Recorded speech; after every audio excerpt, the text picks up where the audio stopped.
and thank you so much for inviting me. تو پہلے تو آپ کو حوروں کا سردار بنایا، اس پہ آپ نے اعتراض ظاہر کیا، اور اس کے بعد اب جو ہے آپ کیا بول رہے ہیں کہ بنا پردے کے آپ ساجد رشیدی صاحب کا انٹرویو پھر سے کر لیتی ہیں. تو یہ تو مجھے لگتا ہے کہ آپ تو اوپر فتویٰ جاری ہونے والا ہے، کہاں سے جاری ہوگا یہ میں نہیں کہہ سکتا.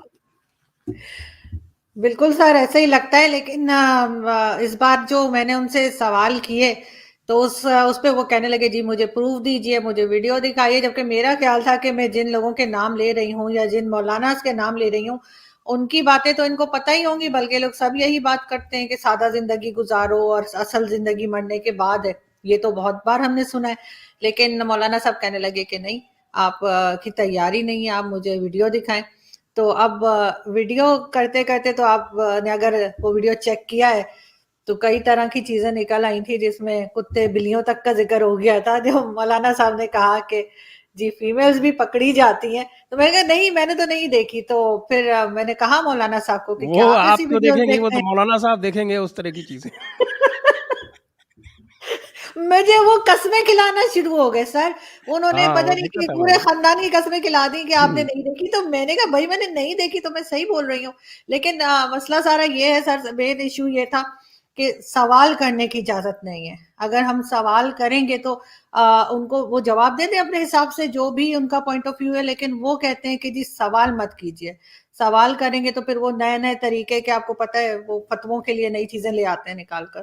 توبہ توبہ صاحب، یہ تو صاف لکھا ہوا ہے، آپ تو فتنہ پھیلا رہی ہیں. وہی مولانا صاحب کافی اپسٹ تھے، کہہ رہے تھے کہ مجھے تو لگ ہی نہیں رہا کہ آپ کسی اسلامک کنٹری میں بیٹھی ہیں یا آپ کوئی مسلمان ہیں یا آپ کوئی مطلب حجاب بھی نہیں لیا ہوا اور آپ بات کر رہی ہیں. تو میں نے کہا کہ اب آج کے زمانے میں وہ ساری چیزیں کہاں مطلب فالو ہوتی ہیں. ایسے تو پھر ہمارے ہاں اگر جو کہا جاتا ہے مسلمانوں میں کہ نامحرم سے بات نہیں کی جاتی، جس میں عورت اور مرد دونوں کے لیے ہی ہے کہ صرف باپ بھائی اور بیٹا یا شوہر ان سے بات ہو سکتی ہے، یا پھر مردوں کے لیے بیوی بہن ماں اور بیٹی. تو میں نے کہا پھر مولانا صاحب آپ تو مجھ سے 1 گھنٹے سے باتیں کر رہے ہیں یہاں پہ بیٹھ کے، اور میں تو نامحرم ہوں، اور روز آپ مجھے میسج بھی کرتے ہیں، روز ٹیکس آتا ہے سن کا سو بھی آئے. تو میں نے کہا پھر یہ کس قسم کی چیزیں چل رہی ہیں. مولانا صاحب کا وہ جو حوروں والا جو قصہ تھا وہ بھی بڑا زبردست قسم کا تھا. اور اس بار جو آپ نے دوبارہ کیا اس میں تو انہوں نے صاف صاف کہہ دیا کہ بھئی عورت اور مرد برابر نہیں ہیں، اور آپ ان کو کاؤنٹر کر رہی ہیں کہ صاحب کہ اگر عورت کو ہی ایک مل سکتا ہے تو آدمی کو بھی ایک ملنی چاہیے. یہ تو مطلب آپ ایسی بات کر رہی ہیں کہ جس میں آپ ڈائریکٹ کانفلکٹ میں آ رہی ہیں شریعت کے، کیونکہ ہر مولانا کا ایک ویپن ہوتا ہے اور وہ ہوتا ہے شریعت. اور خاص طور سے یدی کسی مسلم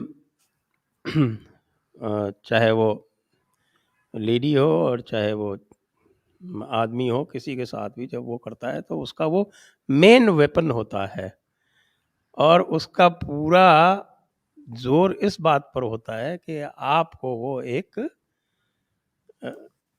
غلط قسم کا مسلمان ثابت کر دے. وہی کوشش کر رہے تھے مولانا صاحب، اور آپ برابر ان پہ سوال داغے جا رہی تھیں. تو گڑبڑ تو ہے، مجھے لگتا ہے کہ میں بھیجتا ہوں ان کو فتویٰ ڈرافٹ کر کے. لیکن سر میری کوشش یہ تھی کہ یہاں پہ جو میں تو اس کو ایلیوژن ہی کہوں گی کہ ایک خیالی تصور جو انہوں نے قائم کر رکھا ہے، چاہے وہ ہندوستان کے مولوی ہوں یا پاکستان کے، اور جس کی وجہ سے ہم بہت بار دیکھتے ہیں کہ مدرسوں میں جو چھوٹے بچے ہیں ان کے ذہنوں کو کس طرح سے برین واش کیا جاتا ہے، کس طرح سے جہاد سکھایا جاتا ہے یا دوسرے مذہب کے لوگوں کو سے نفرت یا انہیں مار دینا سکھایا جاتا ہے. میری کوشش تھوڑی سی یہ ہے جو میں کر پاؤں کہ وہ چیز ختم ہو اور لوگوں کو سمجھ میں آئے کہ ایسا کچھ نہیں ہے، خود بھی جئیں اور دوسروں کو بھی جینے دیں. اس طرح کے جو فتنے قسم کی چیزیں سکھائی جاتی ہیں نا 72 حوروں والی، وہ آپ نے دیکھا ہوگا کہ اس طرح کے کئی مدرسوں میں بھی ویڈیوز بھی وائرل ہیں سوشل میڈیا پہ. میں مولانا صاحب سے کہوں تو وہ مجھے کہیں گے ویڈیو دکھاؤ، تو وہ ایسا ویڈیو بھیج دیجئے نا ان کو ڈائریکٹ. تو وہ انہوں نے ثبوت مانگے تھے تو ان کو بھیج دیجئے ویڈیوز. تو وہ تلواریں لے کے بچے جو ہیں وہ، بلکہ ہمارے یہاں اسلام آباد تک کی لال مسجد تک کے جو ہیں وہ ویڈیوز موجود ہیں، تو اس کو وہ صاف انکار کر دیا انہوں نے، اور کہا نہیں ایسا کچھ بھی نہیں ہے. اور اس بار تھوڑی تیاری کر گئے تھے اسے مولانا صاحب، ان کو پتا تھا ہاں کہ میں نے مولانا ہر صاحب بات پہ مکر تیاری جانا ہے. بار بار کہہ رہے تھے نا کہ صاحب آپ کی تیاری نہیں ہے، میری تیاری پوری ہوں. ہے، آپ کی تیاری نہیں ہے. اور اس میں مجھے لگتا ہے اگلی بار آپ کو فتاوی عالمگیری ساتھ میں لے کے بیٹھنا چاہیے، اور سر کیونکہ اگر یہ سب ان کی کتاب ہے، یہ سارے کے سارے ہندوستانی یعنی ہندوستانی پاکستانی مولاناؤں کی مین کتاب ہے یہ. اور اسی لیے ہم نے سب کو جانکاری دینے کے لیے اس کا ہندی میں ٹرانسلیشن شروع کیا، لیکن اردو میں تو وہ موجود ہے، تو وہ آپ منگوا لیجئے. میں آپ کو بتا دیتا ہوں کہاں کہاں سے ان سے سوال پوچھنے، اس کے بعد آپ پوچھتی رہیے آرام سے، ان کے پاس کوئی جواب نہیں ہوگا اس کا. لیکن یہ بھی ہے سر، ہمارے یہاں یہ بھی کہا جاتا ہے کہ آپ جو ہے نا جھوٹے کو پکڑ نہیں سکتے، اگر وہ جھوٹ بولنے پر آ جائیں تو وہ ہاں ایک کے ہاں بعد ایک بات کرتے جائیں گے، وہ اس بات سے مکر جائیں گے. کبھی وہ مذہب کی آڑ لے کے مجھے باتیں سنا رہے تھے، کبھی وہ مجھے یہ کہہ رہے تھے کہ میں نے پردہ نہیں کر رکھا، اور کبھی کچھ، اور اپنا جو ہے ان کا خیال تھا کہ نہیں وہ سب چیزیں استعمال کر سکتے ہیں کافروں کی بنائی ہوئی. لیکن جو ایون میں نے مولانا طارق جمیل کی بات کی کہ جی ان کی ویڈیوز بھی ہیں کہ زندگی سادہ ہونی چاہیے، جبکہ اپنی زندگی سادہ نہیں ہے، تو اس پہ بھی ان کو بہت اعتراض تھا. بلکہ مولانا صاحب پہ تو بہت بھڑک جاتے تھے، مجھے لگتا ہے کہ کافی دوستی ہے شاید ان کی، تو تو وہ کافی دونوں ناراض ہو دیوبندی جاتے ہیں، تھے. ہوگی نہیں کیا؟ اچھا. ایک ہی ایک ہی مسلک کے ہیں. یہ اور تو سوچیے بہت آپ. سخت ناراض ہوتے تھے وہ ان کے اوپر تو. دوسری بات آپ جو ہے وہ ان سے آپ ہندو راشٹر قبول کروا رہی ہیں، تو یہ کیسے برداشت ہوگا؟ میں نے ان سے سوال کیا تھا کہ اگر 57 اسلامک کنٹریز ہو سکتی ہیں تو ایک کنٹری ایسی کیوں نہیں ہو سکتی جس کو کہا جائے کہ یہ ہندو کنٹری ہے یا ہندو راشٹر ہے.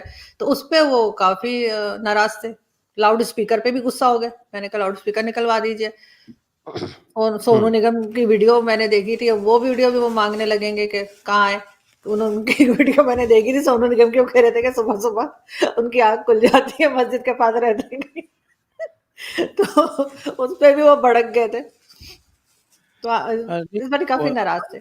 اذان تو آج کل ویسے تو میرے خیال سے کئی کنٹریز نے تو کر دیا ہے کہ بھائی اذان جو ہے وہ آپ اپنے موبائل میں سن سکتے ہیں. اس کے لیے پوری دنیا کو جگانے کی کیا ضرورت ہے؟ اور بالکل.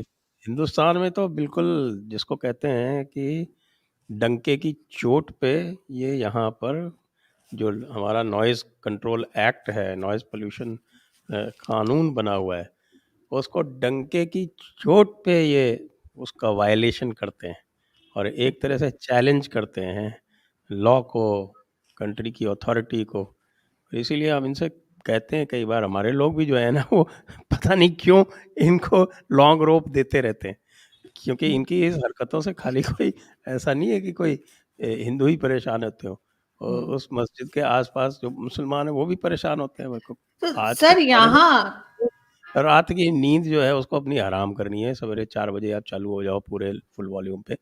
اور جبکہ اب تو الارمز آ گئے ہیں، اب تو اذان آپ کی موبائل پہ بج سکتی ہے اور کہیں کوئی کسی طرح کی دقت نہیں ہے. لیکن پھر بھی جس کو کرنا ہے اس کو کرنا ہے. کیوں؟ کیونکہ انہوں نے لکھ رکھا ہے، اور یہ مولانا بولتے ہیں کہ 9.123 یہ نکال لیجئے گا آپ قرآن کا. یہ قرآن ہے التوبہ، سورۃ التوبہ کے 123، اور اس میں یہ لکھا ہوا ہے کہ آپ کے آس پاس رہنے کے کافروں سے آپ کرے رہو، بالکل کڑائی سے پیش آؤ، بی ہارش. تو یہ ان کا ہارش ہونے کا طریقہ ہے. اور مولانا تو ویسے بھی، جو مولانا کے تو 3 وہ ہیں آپ کے کیا بولتے ہیں حکم ہیں. وہ حکم ہے کہ بھئی کہ اللہ کے جو احکام ہیں اور اللہ کے جو رائٹس ہیں اس کو جو بھی وائلیٹ کرے، اس کا جو بھی اختلاف کرے، تو اس سے اس کو جہاد کرنا ہے. اور وہ احکام ایسے ہیں جو جیسے میں ہوں تو میں تو ان کو نہیں مان سکتا، کیونکہ کہتے کہ صاحب کہ اللہ کے ساتھ میں آپ کسی کو شریک نہیں کرو گے، آپ اللہ سے ڈرو گے، آپ اللہ کے غلام رہو گے. ارے تو بھائی مولانا تیرے کو رہنا ہے رہے، سب کو کیوں تنگ کرتا ہے؟ تب وہ کہتا ہے کہ صاحب کہ وہ پھر ہمیں وہ 123 لاگو کرنا ہے. ان سے پوچھ لینا صاحب وہ دھارا 9.123 جو ہے وہ کیا ہے اس کے بارے میں بتائیں. آپ تو کہتے ہیں کہ صاحب کہ نہیں ہم تو بہت سکون سے رہتے ہیں بھارت میں. سن رہا تھا میں, پورا سنا میں نے. اسی سے شروع کرتے ہیں. سر اسی طریقے سے میں آپ کو بتاؤں اسلام آباد میں جہاں میں رہتی ہوں تو اسلام آباد میں جو مسجد کے قریب گھر ہوتے ہیں نا وہ مطلب بیچنے میں بھی اگر کوئی چاہے سیل کرنا تو کم پیسے ملتے ہیں, اور اگر رینٹ پہ لینا چاہے تو اس کا رینٹ بھی بہت کم ہوتا ہے, صرف اسی وجہ سے کہ وہ مسجد کے پاس ہوتا ہے اور وہ لاؤڈ اسپیکر میں پورے ٹائم کچھ نہ کچھ چلتا رہتا ہے. تو جب یہاں پر جو کہ اسلامک کنٹری ہے یہاں پہ لوگ اتنے تنگ ہوتے ہیں, یہاں پہ بھی ہم کہتے ہیں لاؤڈ اسپیکر نہیں ہونا چاہیے, تو پھر اگر کہہ دیا کسی نے تو اس پہ مجھے نہیں پتا وہ اتنے ناراض کیوں ہو رہے تھے.